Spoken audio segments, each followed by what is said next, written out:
Innal hamdalillah nahmaduhu wa nasta'inuhu wa nastaghfiruh wa na'udzu billahi min shururi anfusina wa min sayyiati a'malina man yahdihillahu fala mudilla lahu wa man yudlilhu fala hadiya lahu. Asyhadu an la ilaha illallah wahdahu la syarika lahu wa asyhadu anna sayyidina Muhammadan 'abduhu wa rasuluhu la nabiyya ba'dah. Ma'asyiral hadirin rahimakumullah. Kita berjumpa kembali dalam salah satu majelis ilmu yang dimana kata Rasulullah SAW, majelis ilmu adalah hafaz alaihimul malaikah, mendapatkan naungan dari malaikat. Oleh para mufassir dikatakan yang dimaksud mendapat naungan yaitu rahmah atau kasih sayang atau ridho dari Allah Subhanahu wa taala. Melanjutkan pembahasan yang minggu lalu dalam tafsir Quran surat Al-Kahfi yang disusun oleh Syekh Dr. Wahbah Az-Zuhaili hafizahullah taala, nafa'anallahu bihi wa bi ulumi fid dharain amin. Minggu lalu kita sudah membahas kisah tentang sinten Bu? Kisah Ashabul Kahfi. Sebenarnya kisahnya sangat-sangat panjang. Jadi kalau kita runtut mungkin gak cukup satu pertemuan. Kemarin kita hanya mengambil intisarinya saja. Untuk pertemuan kali ini insya Allah kita akan membahas kisah selanjutnya dalam surat Al-Kahfi, yaitu yang tidak kalah penting dan perlu kita garis bawahi karena kisah ini terdapat banyak khurafat, terdapat banyak fitnah, terutama fitnah di akhir zaman, yaitu kisah tentang Nabi Khidir dengan Nabi Allah Musa alaihissalam, kisah tentang Nabi Khidir dengan Nabi Musa alaihissalam. Sebenarnya pelafalannya itu Khodir Pak, Kho, Do sama Ro. Kalau orang Indonesia mungkin agak payah menyebutkan, agak susah. Jadi menyebutnya Khidir, Hi pakai Hi. Padahal yang benar adalah Kho, Khodir. Yang benar itu bifathil Kho wa kasratud Do, difathahkan huruf Kho dan dikasrahkan huruf Do. Jadi Khodir. Khodir itu berasal dari kata Khodro atau Khodrun yang berarti hijau. Dalam salah satu hadis sahih, kenapa Nabi Khidir disebut Khidir? Sebenarnya Khidir itu adalah laqab atau julukan. Namanya beliau sebenarnya bukan Khidir, tapi Balia bin Malkan. Balia bin Malkan, atau dalam salah satu riwayat sahih disebut dengan Ahmad bin Malkan.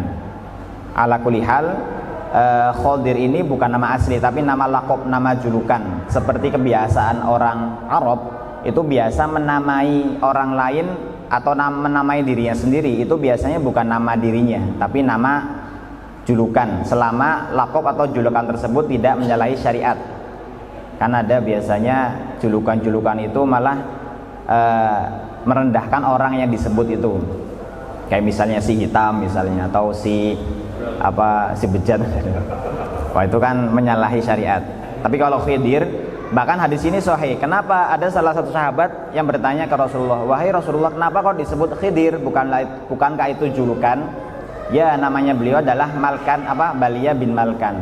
Kata Rasulullah SAW disebutkan dalam Sahih Bukhari, innama summiyal Khidir li'annahu jalasa ala farwatil bayda fahtazza tahtahu khudra. Kata Rasulullah, beliau disebut Khidir karena setiap kali beliau duduk di pandang yang tandus, di atas permukaan yang tandus, baik itu tanah manapun. Jadi kebiasaan, kalau menurut riwayat, kebiasaan Nabi Khidir itu berkeliling entah kemana. Jadi mungkin kayak musafir ya, wallahualam. Tapi dimanapun Nabi Khidir duduk dan tanah itu tandus, maka seketika tanah itu bergetar. Kemudian seketika muncul hijau-hijauan di sekeliling beliau atau rumput-rumputan. Dari sangat berkahnya kedudukan Nabiullah Khidir di hadapan Allah Subhanahu wa taala. Itulah mengapa sampai-sampai disebut dengan Khidir. Disebut si hijau. Si hijau maksudnya orang yang bisa menghijaukan lingkungan yang tandus. Itu kata Rasulullah sallallahu alaihi wasallam. Kemudian masuk kepada pembahasan. Ini yang tadi saya sampaikan bahwa yang perlu kita garis bawahi, ada beberapa golongan di umat akhir zaman ini yang mengatakan saya pernah bertemu Nabi Khidir misalnya, atau guru saya pernah bertemu Nabi Khidir. Atau misalnya guru saya pernah bertemu dengan Nabi Khidir. Apakah ini benar? Kalau menurut Imam Bukhari dan Imam Ibnu Hajar itu dikatakan bahwa Nabi Khidir sebenarnya seperti manusia pada umumnya, hanya mungkin usianya itu diperpanjang sedikit sama Allah. Tapi ala kulli hal, kalau saat ini Nabi Khidir sudah Allah cabut nyawanya, sudah meninggal, sudah wafat. Karena kata Rasulullah, dari mulai saya duduk dari zamannya Rasulullah sampai 100 tahun ke depan itu tidak ada orang yang melebihi usianya. Maksudnya setelah 100 tahun masanya Rasulullah, maka generasi akan berganti. Jadi Nabi Khidir itu ya usianya kalau seandainya panjang, mungkin panjang, tapi tidak sampai melampaui batas usianya pasca Rasulullah wafat, bahkan sampai sekarang. Ada mungkin ulama-ulama, mungkin dalam tanda kutip ulama sufi mungkin, yang mengatakan bahwa aku pernah bertemu Nabi Khidir. Itu boleh kita ingkari, bahkan kita boleh mengatakan, kata Ibnu Hajar, orang tersebut pendusta. Kenapa? Karena Islam walaupun agama wahyu, tapi tetap harus memandang secara empiris, secara kasat mata. Kalau ada dalil, kalau ada kita mempertanyakan dengan bukti, bukan dengan pengalaman spiritual. Itu yang dikatakan oleh Imam Ibnu Hajar, Imam Bukhari. Karena pendapatnya beliau, Nabi Khidir sekarang sudah wafat. Bahkan pernah suatu ketika Rasulullah itu pernah dihadapkan dengan suatu konflik. Ada seorang Yahudi dengan orang Muslim, sahabatnya Rasulullah, yang berselisih tentang sepetak tanah. Kemudian kenapa kalau Rasulullah pada akhirnya berpihak pada si Yahudi? Padahal Rasulullah tahu sendiri sangat sayang terhadap para sahabatnya, terutama orang yang memiliki sepetak tanah tersebut. Pada akhirnya Rasulullah berpihak pada si Yahudi. Kemudian banyak sahabat yang bertanya, wahai Rasulullah, kenapa kok engkau berpihak pada si Yahudi daripada sahabatmu sendiri? Kata Rasulullah, karena si Yahudi ini punya bukti yang empiris, yang sangat akurat daripada sahabatku tersebut. Yang jadi sudut pandangnya Rasulullah sangat objektif, sekalipun orang tersebut berbeda agama dengan Rasulullah Shallallahu Alaihi Wasallam. Ini salah satu yang perlu kita mungkin perhatikan tentang pengalaman spiritual Nabiullah Musa alaihissalam dengan Nabiullah Khidir alaihissalam. Yang pertama kita ketahui tentang kisahnya beliau. Kalau kita perhatikan dalam surat Al-Kahfi, kisahnya kisahnya Nabiullah Musa dengan Khidir ini termaktub dalam Quran surat Al-Kahfi ayat ke-60 sampai ke-82. Ayat ke-60 sampai ayat ke-82. Tapi pertanyaannya, kalau kita membaca hanya sebatas literal ayat saja, saya yakin 100% gak mungkin mudeng Bapak Ibu, terutama yang di ayat-ayat pertama tentang kisah Nabiullah Khidir dengan Nabiullah Musa alaihissalam. Kalau misalnya pengen membuktikan dalam ayat pertama, di ayat ke-60, kisah awal mula Nabiullah Musa dengan muridnya, yaitu Yusha bin Nun. Wa idh qala Musa li fatahu la abrahu hatta ablugha majma'al bahraini aw amdi huquba. Dan ketika Nabiullah Musa bersama muridnya, yaitu dalam Sahih Bukhari disebutkan muridnya bernama Yusha bin Nun. La abrahu hatta, aku akan berjalan sampai kapanpun akan berjalan, majma'al bahraini, sampai aku menemukan di antara dua laut. Dikatakan oleh ulama dua laut ini adalah dua laut yang memisahkan antara Mesir dengan Yordan. Jadi laut merah Pak. Tapi ada beberapa pendapat juga yang berbeda. Au amdiya huquba, atau bahkan bertahun-tahun. Nah, ini kalau kita baca terjemah atau kan nggak mungkin mudeng. Kok tiba-tiba Nabi Musa bersumpah kepada Allah, disaksikan dengan sahabatnya, aku akan berjalan menelusuri bumi sampai aku menemukan apa yang aku tuju. Pokoknya bertahun-tahun. Ini kan menjadi pertanyaan besar. Apa yang melatar belakangi Nabiullah Musa bermusafir sampai bertahun-tahun kekeh pada pendiriannya, dan bahkan beliau meninggalkan ribuan umatnya? Karena dikatakan umatnya Nabiullah Musa itu umat terbanyak setelah umat Nabi Muhammad SAW di padang mahsyar nanti. Jadi para nabi itu ketika di padang mahsyar saling berbangga diri terhadap, bukan menyombongan gitu Pak, saling berbangga terhadap umatnya masing-masing. Nabi Musa itu sangat bangga terhadap banyaknya umat beliau. Tapi ternyata kebanggaan tersebut dikalahkan oleh umatnya Rasulullah yang bahkan sampai miliaran jumlahnya. Abad sekarang 21 aja jumlah muslim di seluruh dunia lebih dari 1,7 miliar. Bagaimana 100 abad sebelumnya atau bahkan 1300 1400 abad sebelumnya. Bahkan basis jumlahnya triliunan umat Rasulullah SAW. Nah, dalam kitab Sahih Bukhari ini sekali lagi kita mengambil riwayat yang sahih. Karena sangat-sangat banyak riwayat khurafat yang maudhu bahkan mungkar, hadis-hadis mungkar yang wajib kita tinggalkan, mengisahkan tentang pengalaman seorang sahabat, pengalaman bahkan dikatakan ada salah satu hadis yang sangat berani, padahal hadis tersebut hadis palsu, mengatakan bahwa Rasulullah pernah bertemu Nabi Khidir ketika sebelum beliau wafat. Itu ada hadisnya. Hadis itu wajib kita ingkari karena hadis itu bukan berdasar dari sanad yang sahih, bahkan perawinya adalah perawi yang wajib ditinggalkan, yaitu mungkar, hadis mungkar. Di sini dalam kitab hadis Sahih Bukhari hadis ke-122 ini hadisnya sangat-sangat panjang, Pak. Jadi ada 2 lembar hadisnya. Jadi salah satu hadis terpanjang di kitab Sahih Bukhari ini ada hadis pertemuan antara Nabiullah Khidir dengan Nabiullah Musa alaihissalam. Tapi kita baca intinya saja. Sekali lagi, mengapa kok apa yang melatar belakangi Nabiullah Musa kok mau berguru kepada Nabi Khidir, padahal kita tahu sendiri bahwa derajatnya Nabi Musa berkali lipat lebih tinggi dari Nabi Khidir, karena Nabi Musa itu selain seorang nabi, selain seorang rasul, beliau juga seorang ulul azmi yang hanya dimiliki oleh 5 nabi dari sekian ribu para nabi. Salah satunya Nabiullah Musa alaihissalam. Dikatakan oleh Rasulullah SAW, qauma Musa an-nabi khatiban fi Bani Israel. Nah, ini awal mula kenapa Nabiullah Musa ingin berguru kepada Nabi Khidir alaihissalam, kepada Nabi Khidir. Suatu ketika Nabiullah Musa berdiri di hadapan para kaumnya, khatiban, menyampaikan khutbah, menyampaikan ceramah, seperti pada umumnya para nabi dan para rasul memberikan mau'idhah hasanah kepada para umatnya. Begitu pula Nabiullah Musa alaihissalam fi Bani Israel, kepada umatnya beliau yaitu umat Bani Israel.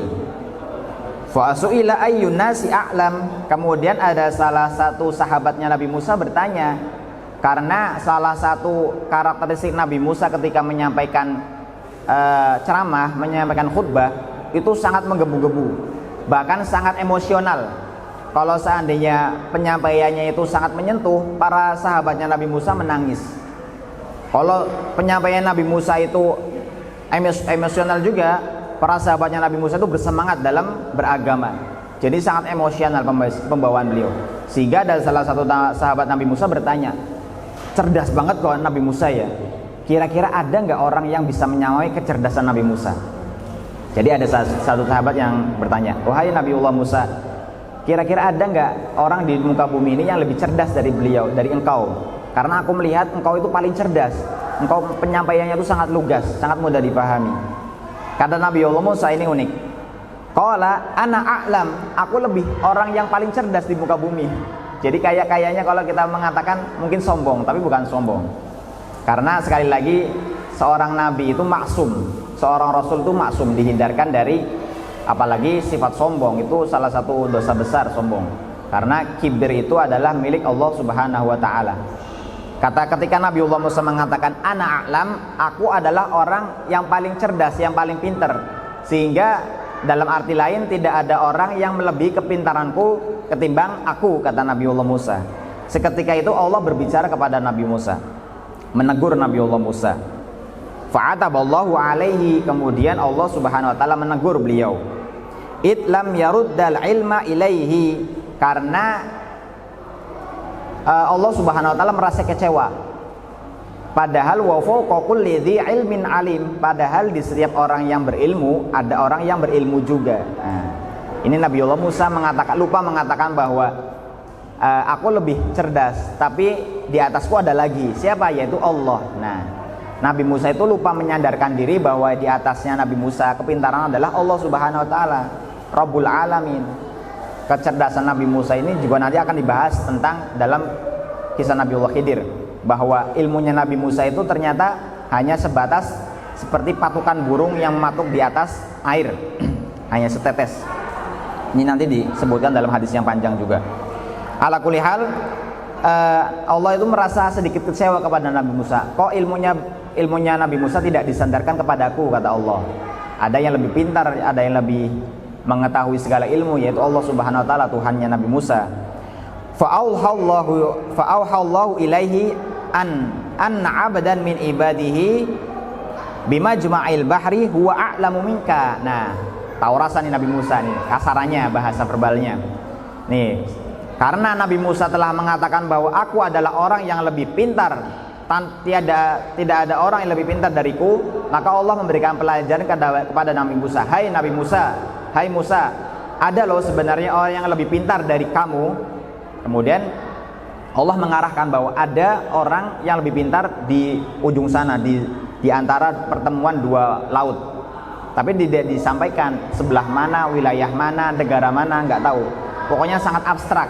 Jadi ini salah satu mungkin bisa dikatakan hukuman kepada Nabi Musa alaihissalam, karena agak sedikit berbangga diri. Beliau mengatakan ana alam, aku adalah orang yang paling cerdas.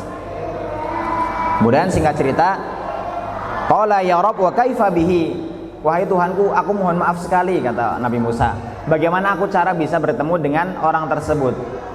Jadi sebagai penebus kesalahan Nabi Allah Musa, beliau mau berguru kepada orang yang dikatakan oleh Allah lebih pintar dari Nabi Allah Musa alaihissalam. Nah, ini salah satu sebabnya. Faqila lahu ihmil hutan fi miktal. Nah, tapi ini lebih unik lagi Bapak Ibu. Kisahnya ini bukan tidak sebatas sampai sini. Ada syarat yang diberikan oleh Allah kepada Nabi Musa untuk bisa bertemu dengan Nabi Khidir alaihissalam. Kata Allah, ihmil hutan, bawa kamu satu ekor ikan. Bawa ekor ikan, kemudian fi miktal, kemudian letakkan ikan itu ke keranjang.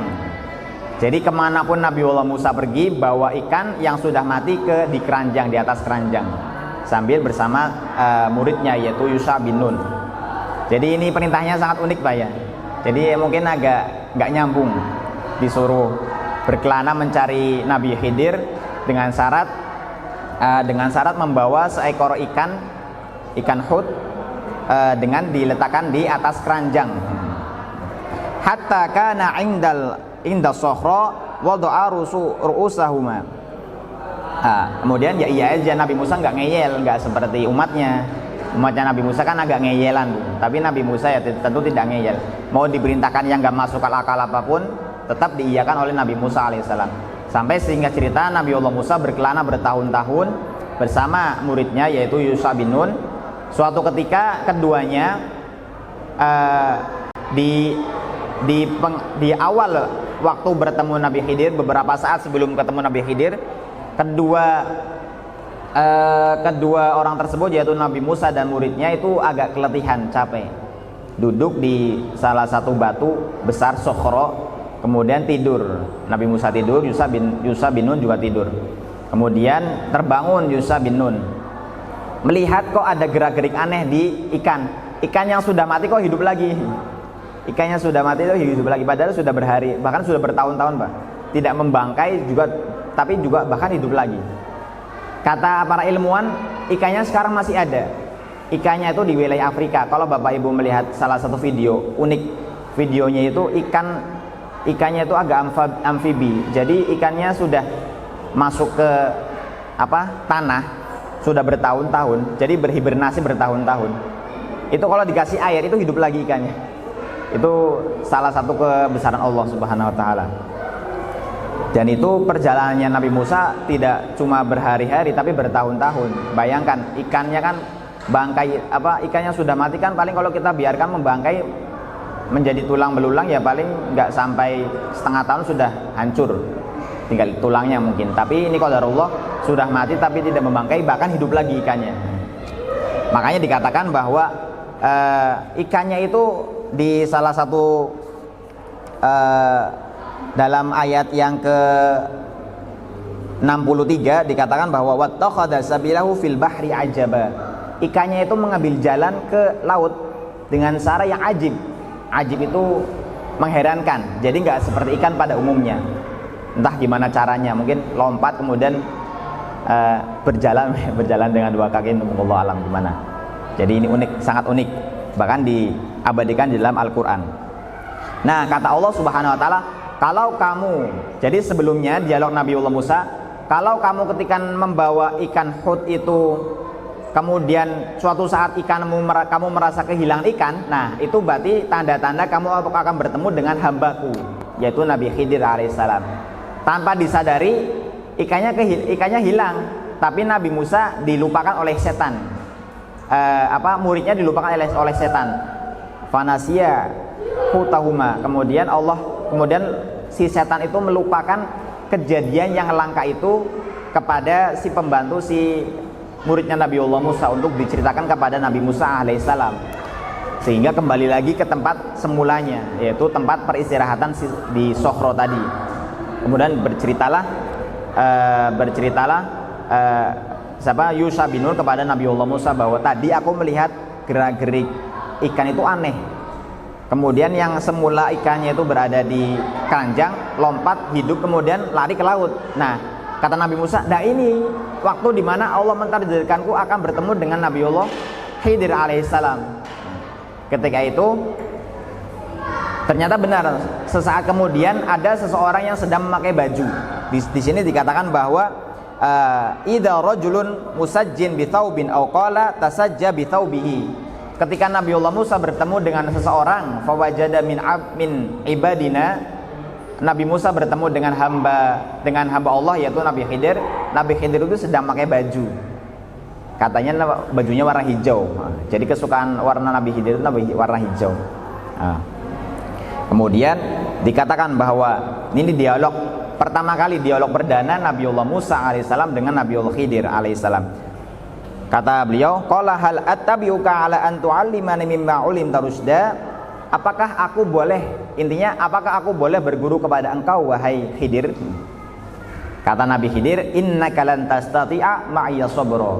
Kamu sesekali tidak akan bisa bersabar ketika bersama dengan aku. Karena Nabiullah Khidir punya ilmu yang tidak diilmui Nabi Musa. Nabi Musa juga punya ilmu yang tidak diilmui Nabi Khidir. Jadi masing-masing punya ilmu, masing-masing punya umat, masing-masing punya ajaran syariat.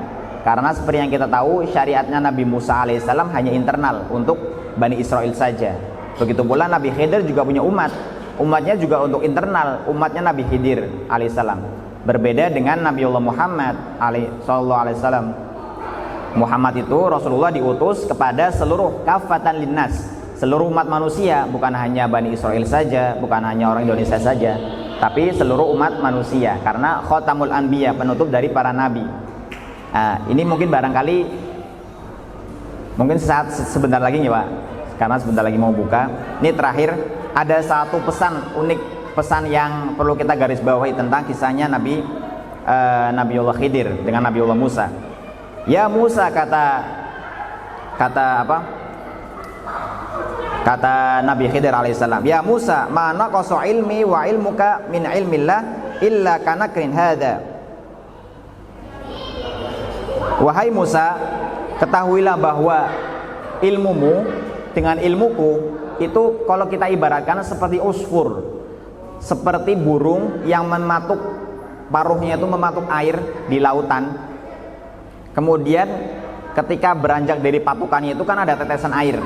Nah, kata Nabiullah Khidir, nah ini ilmu kita itu ya sebatas seperti tetesan air. Jadi kamu jangan mengatakan bahwa ana a'lam, aku orang yang paling pintar, karena ilmu yang kamu punya itu seperti tetesan air di atas paruhnya burung, hanya secuil saja. Sedangkan ilmu Allah itu melingkupi seluruh alam. Ini teguran bagi Nabi Musa alaihissalam yang disampaikan oleh Nabiullah Khidir, dan sebelumnya juga bahkan disampaikan oleh Allah Subhanahu wa taala, sehingga teguran Allah itu mempertemukan Nabiullah Khidir dengan Nabiullah Musa alaihissalam. Mungkin ini saja yang dapat kami sampaikan. Insya Allah ini masih panjang kisahnya, besok insya Allah kita sambung ya Pak. Masih ada satu pertemuan lagi sepertinya, karena pokok bahasan yang 3 perkara ini belum kita sampaikan tentang hal-hal yang ganjil menurut syariat. Kok ya bisa Nabiullah Khidir itu merusak kapal, kok ya Nabiullah Khidir bisa membunuh seorang anak kecil yang tidak berdosa? Kok ya Nabi Khidir itu tidak mengambil pungutan upah berkat kerja kerasnya beliau membangun rumah yang hampir roboh? Nah, ini kan masih dalam tanda tanya. Mungkin sebagai pengantar, ini saja dapat kami sampaikan. Bisa Bapak Ibu baca terlebih dahulu di dalam tafsir atau dalam terjemah surat Al-Kahfi, khususnya dalam kisah Nabiullah Khidir dengan Nabiullah Musa alaihissalam. Kita tutup dengan doa kafaratul majlis. Subhanakallahumma wa bihamdika asyhadu an la ilaha illa anta astaghfiruka wa atubu ilaik. Astaghfirullah min qaulin bila amalin. Wassalamualaikum warahmatullahi wabarakatuh.